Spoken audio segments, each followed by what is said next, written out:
me today that there was somebody here looking for a sign, and that's why the enemy didn't want me to get here. So, how many of you know that it is a sign, just the fact that I'm standing here before you today, because God said, let them know that I sent a nobody to deliver them the word. Yeah. All right. God said, I sent a nobody. I sent somebody that nobody knows. Yes, sir. God says, I take those who are weak and I use them as my right hand. All right. It don't matter where you came from. That's right. It don't matter what you did in your past. It don't matter how you brought up. God says, I can use anybody. It doesn't matter if you live on the east side or the west side, or if you come from over on the other side of the railroad track. God says, I can use anybody. Thank you, Jesus. That's all right. Yes, sir. I can use the maid as well as the manager. All right. Yes, sir. I can use the preacher as well as the door breaker. All right. Yes, sir. God said, I have something for everybody. What I'm trying to say to you today, are you walking? Are you walking in God's plan today? All right. Or are you walking in your plan? But God says,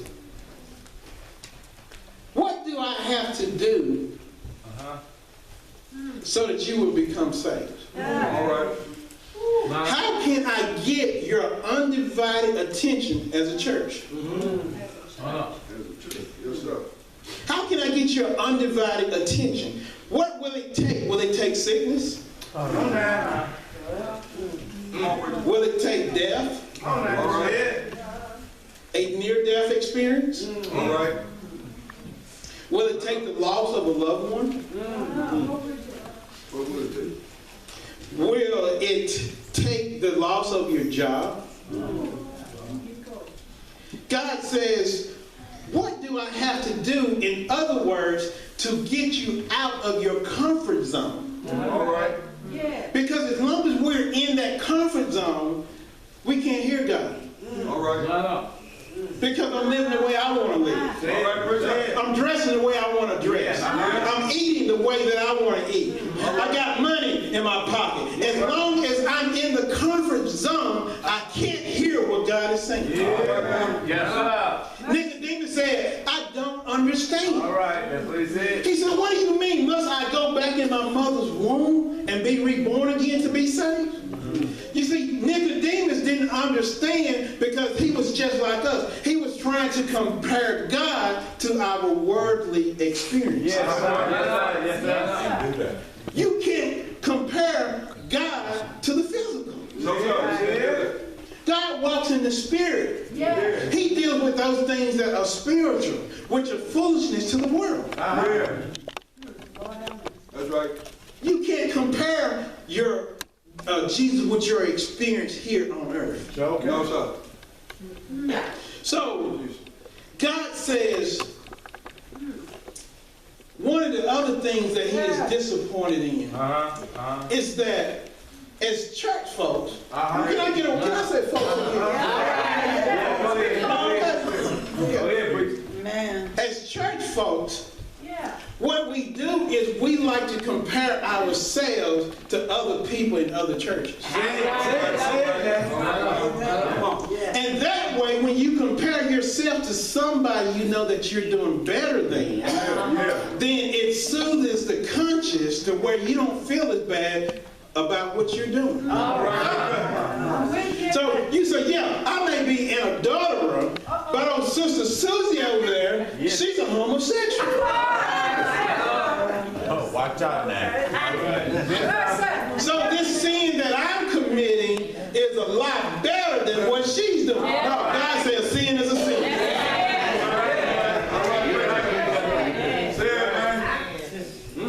God says somebody needs to look in the mirror because they need a reality check. They need a reality check. God, over time, when he grows tired of the things that we are doing, he does what you call a intervention. All right. And if you know anything about a intervention, this is when someone decides that it is time for us to have a talk All right. with this person. Yeah, that's right. Because we are tired of the things that you're doing, because if we don't get involved, you're going to wreck your life and you're going to derail your career. Yeah. Right. So we're all going to meet in this room and have a sit down Yeah. and talk to you about some changes that we want you to make. Right. Yeah. Well, God does that too. All right. But the problem is we don't listen. All right, preacher. And so God told Nicodemus, he said, in order for you to be saved, you must be baptized in the water and in the Spirit. All right. That's right.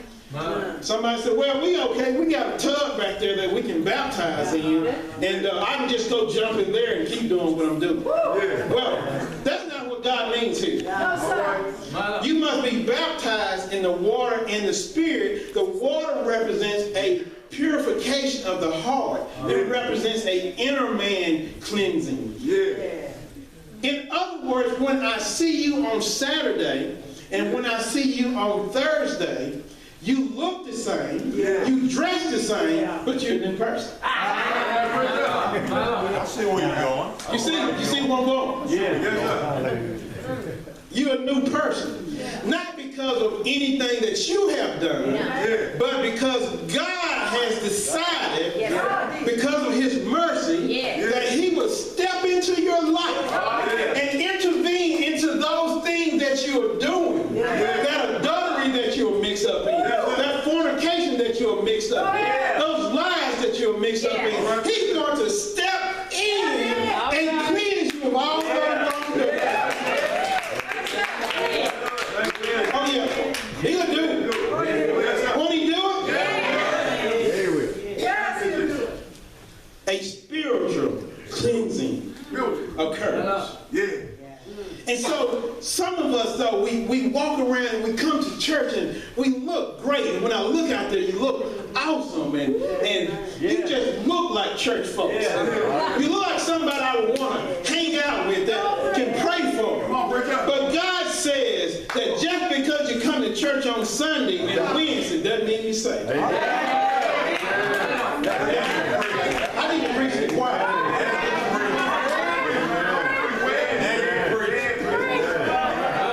Just because you show up in your Sunday best and you walk around with the most expensive Bible doesn't mean that you're saved. If I'm sick, I need somebody real to come pray for me. I don't need you to look the part. I don't care if you show up in flip-flops and shorts, just as long as you connected with Jesus. Hallelujah, somebody.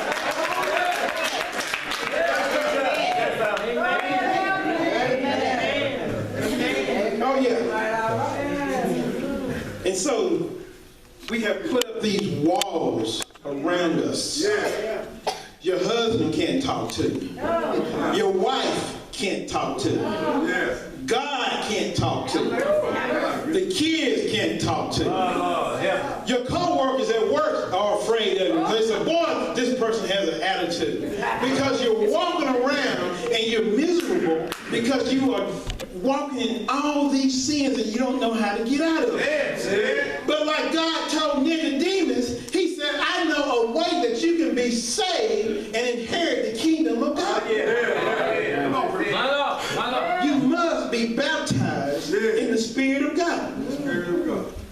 And so these addictions, sexual addictions, drug addictions, alcoholic addictions, materialistic addictions. Here's my favorite, religious addictions. You see, we got all these addictions that are going on. There's some folks who fight you over their denomination. When you speak on their denomination, you have to speak quiet. But see, I'll go and tear a church up because I tell them exactly what God tells me to say. And God, I have yet to find in here where there's going to be one line for each of the denominations when I make it. There's not going to be a line for Baptist, Methodist, Pentecostal, Holiness,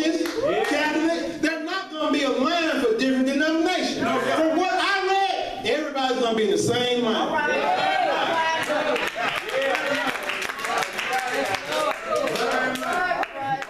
We're all gonna be in the same line. It doesn't matter what color you are or where you come from. We all got to walk in the same line. And we've got to follow what God told Nicodemus, because if we don't, we're going to end up in the wrong line. I don't want nothing to do with that left line. The line on the left, avoid that. You want to keep right. You want to go to the narrow side. Yes, sir. Thank you, Jesus. As I get ready to close, All right, all right. Mercy. Baptists Yeah. Yes. won't fellowship with Methodists. All right. All right, now. Help us, help us. Methodists won't fellowship with the Pentecostals. Pentecostals won't fellowship with the Holiness. All right, now. When somebody says, I met a new church, the first thing they holler is, what denomination are they? What difference does it make what denomination they're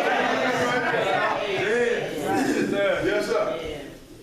I preached at a Holiness church in a little town outside of Tupelo, and I think they almost had to bring the van around and warm it up on the side for me to get out.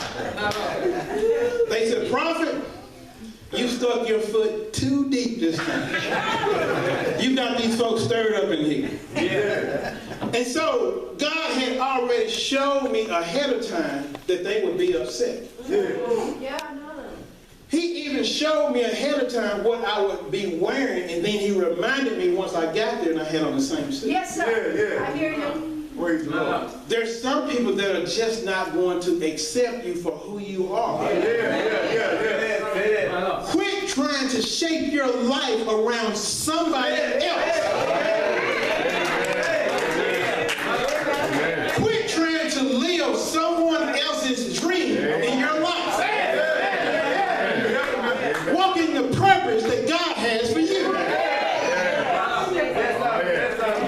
Thank you, Jesus. Oh, yeah. God says, my people suffer from a lack of knowledge. Yeah. We're suffering Yeah. financially. Yeah. We're suffering earthly. All right. We're suffering spiritually. Yeah.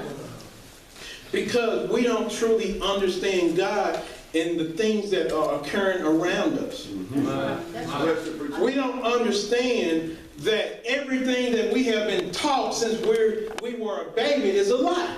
All right. Mercy. All right. We don't understand that we're worse than Sodom and Gomorrah and that judgment is on the way. Yes, sir. We're just living like everything is fine and nothing is going to happen. We're always going to have this food. We're always going to be able to live and drive around like we want to do. All right. No, that's not going to continue to happen. All right. How you know, Prophet? God showed it to you. Yes, sir. Preach. You preach. Yes, sir. Thank you. WW3 will start in the United States. All right. God took me there. All I right. walked out and the sky was full of planes as far as you could see. Lord have mercy. There were parachutes falling as far as you could see. Okay. World War III will be not only start here, they will hit us and then go get Israel. All right. Yeah. Americans will be imprisoned in camps. There will be diseases released on the people. Yes, sir. You see, we walk around like everything's great. Does anybody even know what the 2,600 tubes of SARS is that disappeared? That's a deadly disease. It will kill you on impact. That's right. 2,600 tubes disappeared from a maximum facility.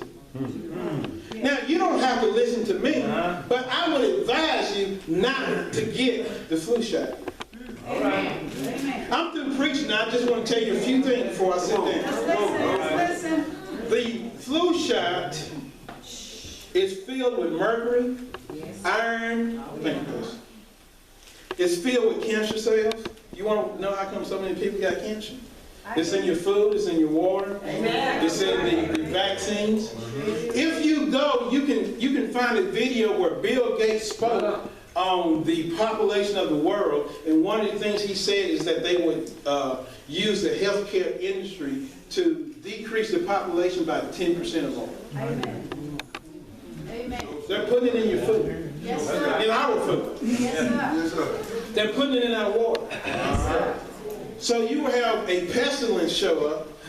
I like to have fun sometimes, and you might not think that this question is that funny once I ask it, but I like to ask it. A lot of times when I'm doing prophecy, I like to ask a true or false question.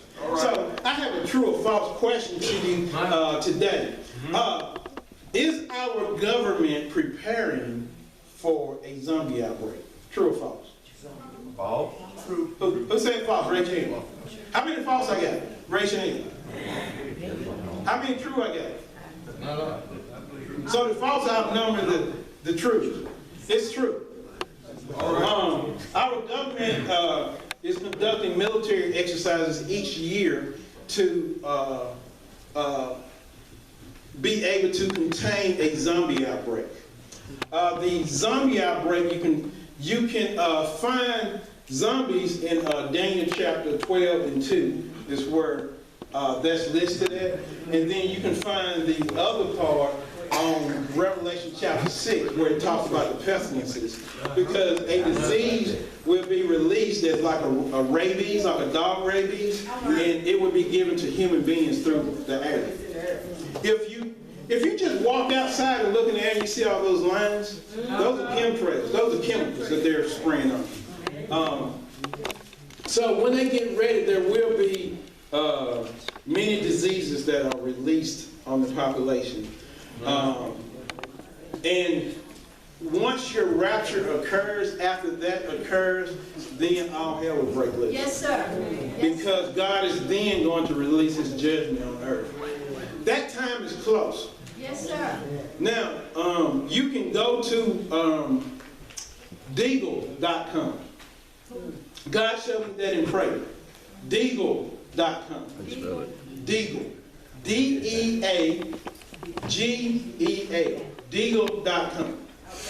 And it's a pretty simple site. What it does is you can click on country and you can click on the United States, and what it will show you is it will show you our current population today and what our population is expected to be in the year 2025. So as I prayed to God to show me more, he showed me Deagle.com. And what Deagle.com says is that today we have 326 million people in the United States today, and in 2025 we will have 100 million people in the United States. That's what Deagle.com shows. What is Deagle.com? It is a collection of information from military and government officials that is collected and put on this site. And that's how they come up with the numbers. So God showed me that, and so it led me to believe that the tribulation would occur by 2025. Time, God changes, and I learned this through prophecy, God changes things based on prayer. That's right. Based on- Things adjust based on prayer. Amen. Say that. Things will be delayed. It doesn't mean that it won't happen, but it means that you can delay something from happening or occurring to you because of prayer. Yes, sir. But the problem is that we are worse than Sodom and Gomorrah. Yes, sir. Yes, sir. Say that. Yes, sir. And if you want to find where the United States is in the Bible, then you will find the United States in Revelation 18. Revelation 18 is the United States. Revelation 17, which is Mystery Babylon, that is the Vatican. That is the Catholic Church. That's who that is. I read that. You have to understand what you're reading and the meaning of words, certain words. Words have different meaning based on what language you're speaking. But just want to give you some of that. I pray that Pastor and I are able to get together on a prophecy conference so that I can come back and share some things with you. Share with you that the coastline for the entire United States is going to disappear. East Coast, West Coast, South,